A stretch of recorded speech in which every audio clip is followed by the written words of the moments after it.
Le Collège des chefs d'État constate avec regret qu'au sein de la CEDEAO, des manœuvres de déstabilisation sont régulièrement initiées par une poignée de chefs d'État qui imposent leurs desiderata et des agendas étrangers au reste de l'organisation. À l'évidence, ces actions viennent prouver la question sécuritaire à laquelle s'attaquent avec succès les pays de l'AES dans la sous-région et dont le bénéfice profite à toute la région n'est pas une préoccupation réelle pour ces acteurs à la solde d'un maître aux abois. Entrer dans l'économie de cette déclaration. Quel est le contexte? Pourquoi, après la déclaration du 14 décembre 2024, la conférence des chefs d'État a cru nécessaire de faire une déclaration supplémentaire? Elle a cru nécessaire de faire une déclaration supplémentaire parce que la CEDEAO, ces 3 dernières semaines, a mené une bataille de communication ayant pour but de semer la confusion dans les esprits, en Afrique de l'Ouest et dans le monde. Dans ces discours, j'ai l'impression d'écouter mot par mot tout ce que Dr Franklin Nyamsi n'arrête pas de nous enseigner à longueur de journée dans ses vidéoconférences. Et d'une part, j'ai même l'impression que c'est lui qui a écrit ces discours. Un discours qui est venu contrecarrer la décision de la CEDEAO qui était en train de dire qu'ils vont essayer de donner encore 6 mois au pays de l'AES afin de réfléchir s'ils vont réellement quitter au sein de cette communauté régionale.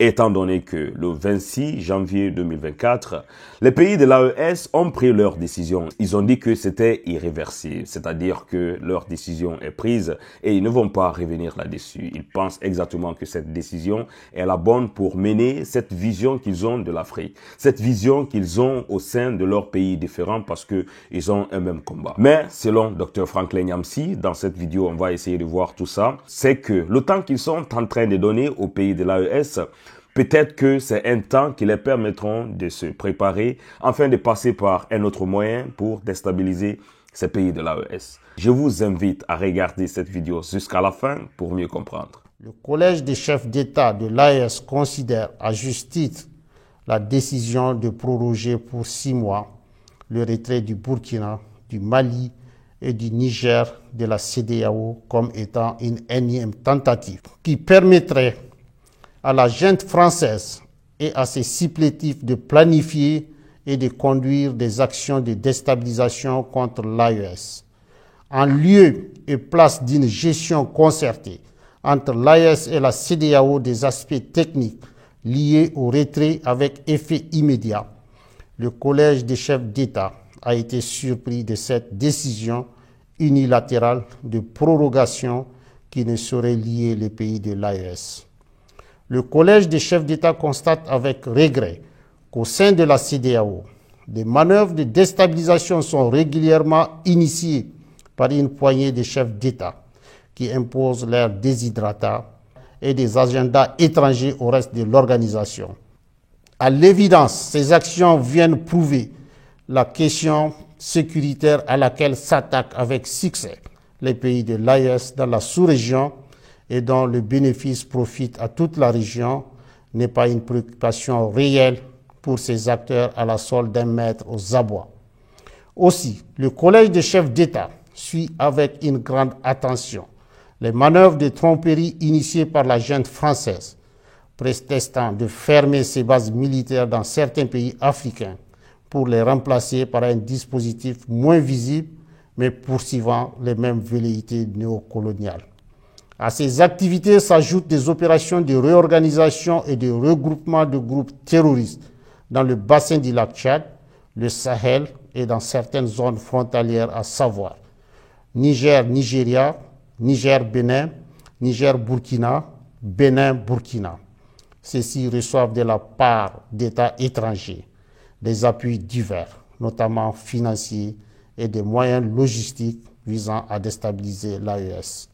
Face à la gravité de ces faits, le Collège des chefs d'État de la Confédération 1. Décide de mettre les forces de défense et de sécurité en état d'alerte maximale. 2. Décide de faire de l'espace confédéral un théâtre unique d'opérations militaires, coexistant avec des théâtres militaires nationaux en cours. 3. appelle les populations de l'AES à redoubler de vigilance, à dénoncer systématiquement tout fait suspect aux forces de sécurité et à rejeter les propositions d'enrôlement au sein des groupes terroristes. Le Collège des chefs d'État réitère son engagement à poursuivre avec détermination le combat du peuple de l'AES pour sa souveraineté véritable et sa dignité. Pourquoi, après la déclaration du 14 décembre 2024, la conférence des chefs d'État a cru nécessaire de faire une déclaration supplémentaire? Elle a cru nécessaire de faire une déclaration supplémentaire parce que la CEDEAO, ces 3 dernières semaines, a mené une bataille de communication ayant pour but de semer la confusion dans les esprits, en Afrique de l'Ouest et dans le monde. L'objectif de la bataille de la communication et de la bataille diplomatique de la CEDEAO, c'était de faire croire qu'en droit et en fait, la Confédération des États du Sahel, et plus précisément en tout cas le Mali, le Burkina Faso et le Niger, appartenaient encore à la CEDEAO au moment où nous parlons. À partir du moment où on cherchait à faire croire à l'opinion des pays sahéliens, à l'opinion des pays de la CEDEAO, à l'opinion africaine et mondiale, que le Mali, le Burkina et le Niger sont encore, au moment où je vous parle, seraient encore membres de la CEDEAO, on voulait expliquer par là que la CEDEAO conservait le pouvoir d'agir dans l'espace de ces pays et que ce pouvoir lui était toujours dévolu par les textes de droit et que le droit international reconnaissait à la CEDEAO cette capacité d'action. Donc les dirigeants de l'AES ont bien compris que la CEDEAO voulait brouiller le message qu'ils ont émis justement en début d'année, quand ils ont décidé de quitter l'AES en janvier passé. Quand ils ont décidé de quitter la CEDEAO en janvier passé, quand ils ont dit « Nous ne sommes plus membres de la CEDEAO ». À l'origine, la déclaration de janvier 2024 de sortie de la CEDEAO était très précise. Elle disait qu'elle était des faits immédiats. En langage politico-juridique, ça veut dire quoi? C'est-à-dire que quand le Mali, le Burkina et le Niger ont dit en fin janvier 2024, qu'ils quittaient la CEDEAO, ils l'ont quitté le jour même. Et ils ont précisé pourquoi ils ne respecteraient pas le texte de la CEDEAO qui dit qu'il faut la quitter après un délai d'1 an. Ils ont dit qu'ils ne respecteraient pas ce texte parce que la CEDEAO elle-même ne respectait plus ses propres textes. On n'a pas à être tenu par le respect des textes d'une organisation qui ne respecte pas ses propres textes. En janvier 2024, le Mali, le Burkina Faso et le Niger ont précisé qu'ils ne respecteraient pas le fameux délai d'1 an prévu par les textes de la CEDEAO.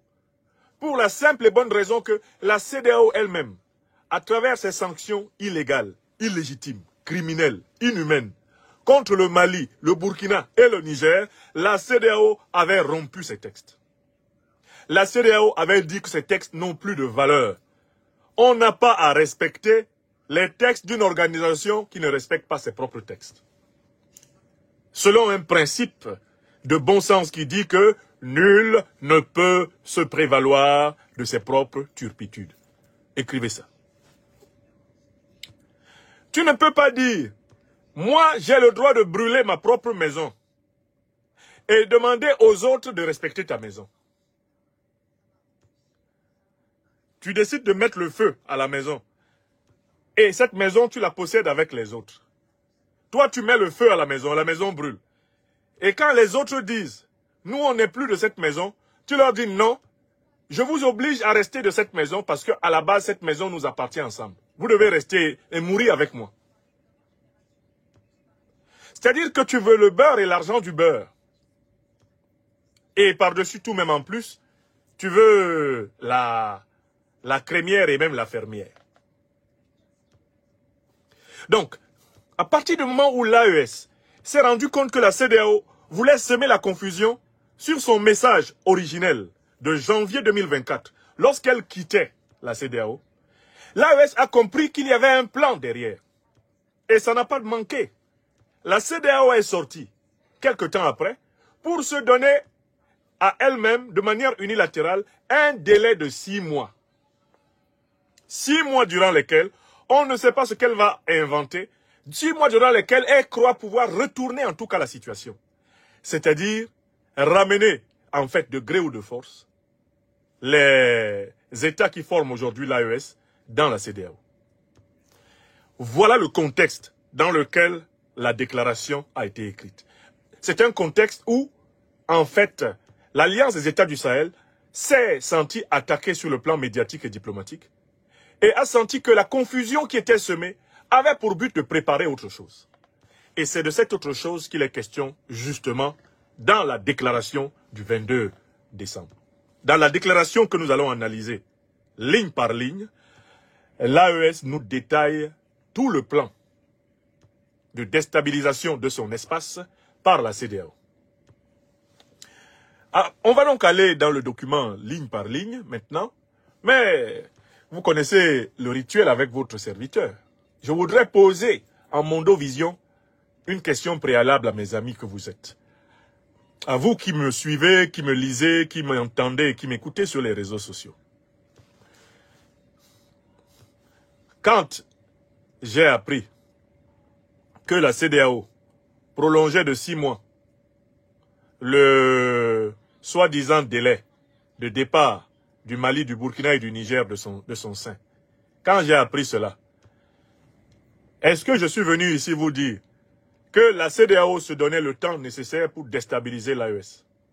Que ces 6 mois n'étaient rien d'autre en réalité qu'une fenêtre de tir pour pouvoir mieux organiser les activités de déstabilisation décidées en très haut lieu dans la CEDEAO, avec le soutien des néocolonialistes et des impérialistes. Est-ce que je suis venu dire ça ici le même soir? Est-ce que vous vous souvenez de mes conférences dans lesquelles j'ai expliqué la nouvelle stratégie de la CEDEAO contre l'AES? N'ai-je pas ici, en Mondovision, appelé nos dirigeants de l'AES à prendre acte du fait que la CEDEAO, n'a pas renoncé à les attaquer et à les renverser, mais qu'elle a décidé de les contourner pour les surprendre et les frapper mortellement? J'ai donné une conférence détaillée sur ce sujet, consacrée au nouveau plan de la CEDEAO. Oui ou non? Ok. Troisièmement, est-ce que j'ai donné des conférences ici pour expliquer à notre peuple que le retrait des troupes néocolonialistes, quand c'est un retrait qui est forcé, qui est contraint, qui est obligé, s'accompagne de la part de ces troupes de la mise en place d'un nouveau plan? Ce sont des troupes qui au départ étaient visibles et le néocolonialisme et l'impérialisme ont décidé de reconvertir leurs anciennes troupes visibles en des troupes militaires invisibles, c'est-à-dire à travers des compagnies de sécurité, à travers des compagnies de mercenaires. Et j'avais insisté ici dans plusieurs conférences sur la révélation très imprudente, il faut le dire, du général Didier Castres, qui était auditionné au Parlement français et qui a dit que la bonne stratégie était de reconvertir les troupes officielles en troupes officieuses, les troupes visibles en troupes invisibles, à travers les compagnies militaires de sécurité, en fait, à travers donc les compagnies de mercenaires, il était possible de maintenir une présence militaire, française, européenne, occidentale en Afrique, qui serait plus efficace parce que invisible et qui serait capable de reconquérir les zones d'influence perdues par l'occupation militaire visible. Est-ce que vous vous souvenez de l'analyse que nous fîmes, de cette révélation du mois de février 2024 par l'ancien chef d'état-major adjoint de l'armée française, le général Didier Castres, auditionné ici au Parlement en France? Vous vous en souvenez ou pas? Oui, très bien. Si vous vous en souvenez, vous êtes donc en capacité de comprendre ce que les dirigeants de l'AES vont nous dire. En fait, vous tous, et vous en particulier qui suivez, les modestes contributions de votre serviteur, vous avez été préparés à tout ce que la conférence des chefs d'État de la CEDEAO nous a dit. Cette conférence, dans sa déclaration du 22 décembre, nous a rappelé ce que nous savions déjà. Oui ou non? Celui qui dit qu'il ne savait pas cela est soit quelqu'un qui n'est pas assidu dans l'écoute des analyses que nous proposons, soit quelqu'un qui lui-même ne fait pas assez d'efforts de recherche d'informations, soit quelqu'un qui est de mauvaise foi. Est-ce que c'est clair? Votre serviteur publiait, par exemple, le 14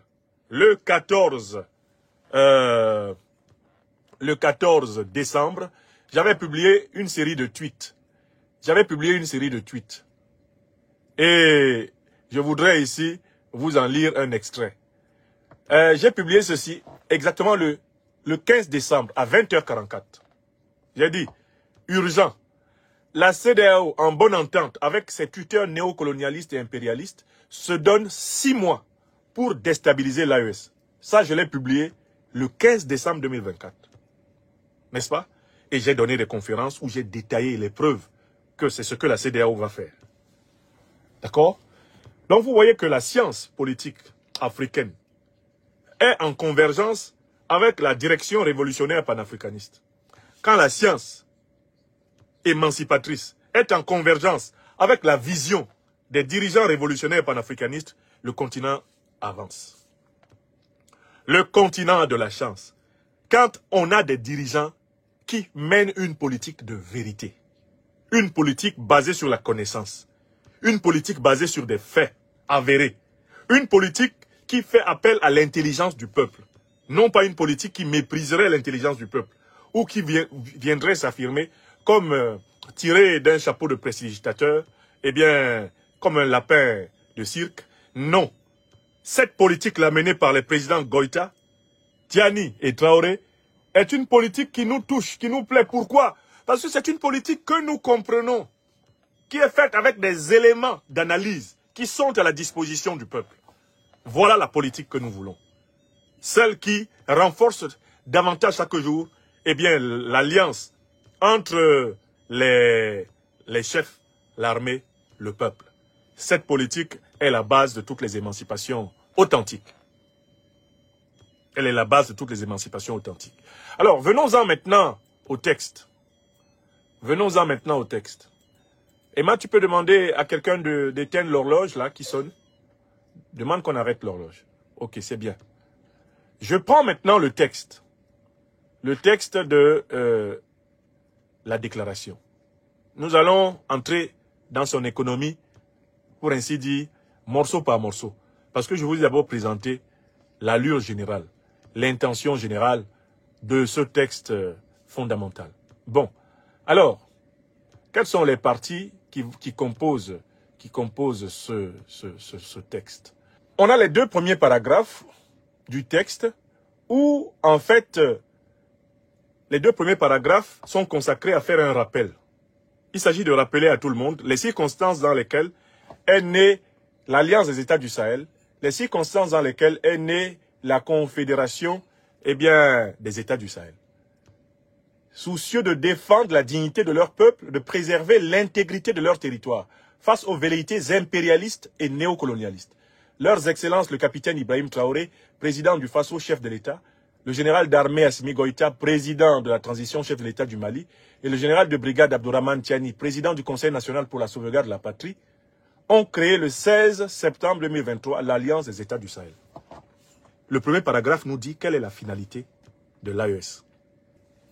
L'AES est une organisation de défense de la dignité, de l'intégrité du territoire et bien du Sahel contre les impérialistes et les néocolonialistes. Contre les impérialistes et les néocolonialistes. Mais c'est qui les impérialistes? Mais c'est l'alliance de l'OTAN qui a détruit la Libye, assassiné Kadhafi, armé Al-Qaïda et l'État islamique pour qu'ils envahissent le Sahel, afin de forcer les États du Sahel à continuer à brader leurs ressources faramineuses pour le capitalisme occidental et moyen-oriental. Les ressources visées sont l'uranium, l'or, le diamant, le cobalt, le manganèse, le lithium, le gaz, le pétrole, dont regorgent abondamment les États sahéliens en particulier et africains en général.